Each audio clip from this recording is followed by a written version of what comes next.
ಕರ್ನಾಟಕದ ಸಂಗೀತ ಪಿತಾಮಹ ಯಾರು? ಎ. ಕನಕದಾಸರು, ಬಿ. ಅಲ್ಲಮಪ್ರಭು, ಸಿ. ಪುರಂದರದಾಸರು, ಡಿ. ಬಸವಣ್ಣ.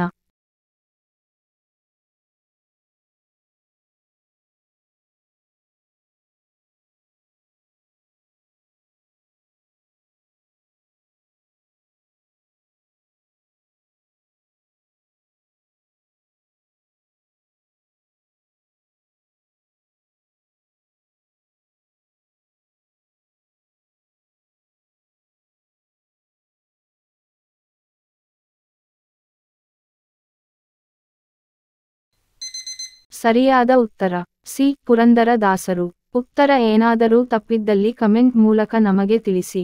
ಹೆಚ್ಚಿನ ವಿಡಿಯೋಗಳಿಗಾಗಿ ಲೈಕ್ ಮಾಡಿ, ಶೇರ್ ಮಾಡಿ, ಸಬ್ಸ್ಕ್ರೈಬ್ ಮಾಡಿ ಮತ್ತು ಬೆಲ್ ಐಕಾನ್ ಅನ್ನು ಒತ್ತಿ.